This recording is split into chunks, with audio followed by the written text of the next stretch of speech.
Mr. O'Connor. What is your real name? Malcolm X. Is that your legal name? As far as I'm concerned, it's my legal name.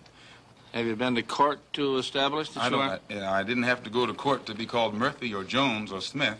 Excuse me for answering you this way. That's all right. If a Chinese person were to say his name was Patrick Murphy, you would look at him like he's insane, because Murphy is an Irish name, a European name, or the name that has a Caucasian or white background. And a yellow person, Chinese is a yellow man, and he has nothing to do or no connection whatsoever with the name Murphy. And if it doesn't look proper for a person who is yellow or Chinese to be walking around named Murphy or Jones or Johnson or Bunch or Powell, I think it would be just as improper for a black person or the so-called Negro in this country, as we're taught by the Honorable Elijah Muhammad to walk around with these names.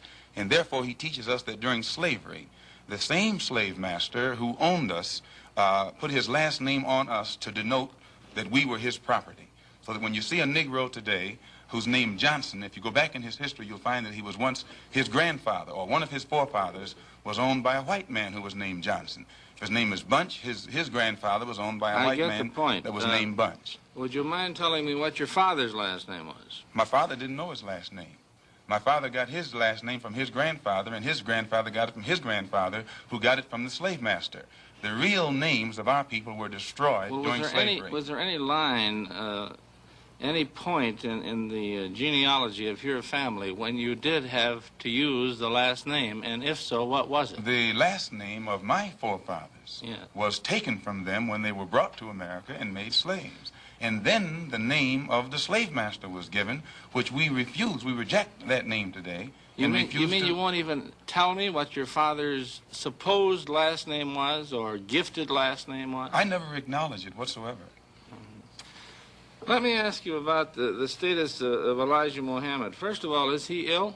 I spoke to him today. He is in better health than he has been. He's suffering from asthmatic bronchitis. Is that why he didn't attend your rally on last Tuesday? The only reason that he didn't attend was his ill condition, and the weather here, especially on that particular day, was of such nature that it would have been almost insane for him to come. Well, now, did you hold that meeting last Tuesday because it coincided with the general election, the primary election? I think if you study the history of Mr. Muhammad's work and religious work in this country, we've had our convention on February the 26th every year for, I think, the past 33 years.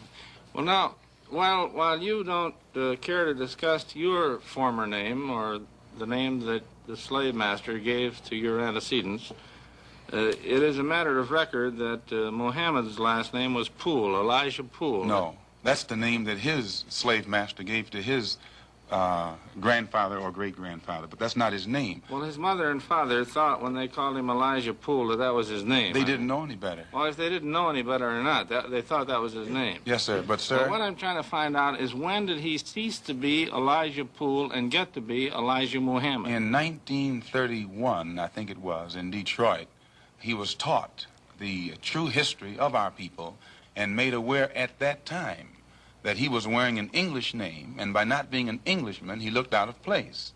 And his teacher gave him the name that he's wearing today, Muhammad, Elijah Muhammad. All right, now when did he become what he purports to be in your literature, the son of Allah? I've never heard the Honorable Elijah Muhammad referred to as the son of Allah. The prophet of Allah. I've never heard him referred to as the prophet of Allah. What do you refer to him Messenger of Allah. All right, the messenger of Allah, and I appreciate the correction. Yes, I mean, he says that a prophet is somebody who predicts the future, and he's not predicting the future, whereas a messenger is someone who carries a message that has been given to him by one who authors that message. Why, now, who gave him the message, and to whom is it supposed to be delivered? Master W.F. Muhammad, the one who taught him, is the author of the message. He gave it to the Honorable Elijah Muhammad, which makes him the messenger. And he's to deliver that message of truth and righteousness to the 20 million American so-called Negroes, which means he's to teach us the truth, which will awaken us, and then show us how to live a life of righteousness, which will automatically qualify us for recognition as human beings by all other righteous human beings here on this earth. Well, now, one other question. With reference to what Mr. Hurlbut asked you a little bit ago, you took a very moderate position of wanting independence without having any hatred for the whites. Do I understand that correctly? Hatred is not involved in it whatsoever. Well, I recall in a recent plane crash, I mean 2 or 3 years ago, or less than that, a charter flight on Air France in which a group of people from Atlanta, Georgia, were, as they say in the business, as they took off from Orly Field. And you were quoted at that time as expressing great gratification that this tragedy had occurred. Do you recall that? I recall it. What did you say? Do you remember? The press misinterpreted it and misrepresented it. What did you say? They said that it was made at a Muslim meeting. It wasn't. It was made at a rally of Negroes, Baptist, Methodist, Catholic, and otherwise in Los Angeles, who were rallying to protest the brutal shooting of 7 unarmed Negroes and what did you by say? heavily armed white policemen in the city of Los Angeles. And because we are a people who have been taught by the Honorable Elijah Muhammad to never carry weapons of any kind, but to get on God's side and rely on God to fight our battles for us, at the time that these brothers were shot down so brutally, I pointed out at the funeral of the brother who died that God would step in and take a hand in giving us some form of justice for the brutal killing of our brother. And when the plane crashed in France, I pointed out to the crowd at this rally that this was an act of God showing his wrath or complete resentment over the brutal form of injustice that had been inflicted upon our poor unarmed brothers. Were you saying that, or do you believe that? At that time, Dr. Billy Graham was in a crusade in Chicago, and the press, your papers here in this city, quoted Billy Graham of also saying that that plane crash was an act of God. And if you take time to check the newspapers, I think that you'll find that this is correct. But no one thought that Billy Graham was so wrong when he attributed the crash of this plane to his God. But when we say that it come from our God, then we're looked upon as being, outrageous. I know, but you took the position that this was a matter of satisfaction to you for an injustice done against you, and I think that that's a trifle severe. We did not think that it was a coincidence that 120 of the whites on this plane came from the state of Georgia, a state that has the worst record in the history of America for the mistreatment of black people in this country. Worse than Mississippi? They maybe are a little less, Mississippi is a little less hypocritical today than Georgia, but both of them are still practicing the same thing. Now the whites in Georgia bite Negroes with a smile, whereas they used to bite them with a growl. But they're still being bitten, and we don't think that it is any worse to be bitten with a smile than it is to be bitten with a growl. Mr. Calvert. While we're on the subject of Mississippi, what is your organization's position of what happened in Mississippi in the past 6 months? Such as what?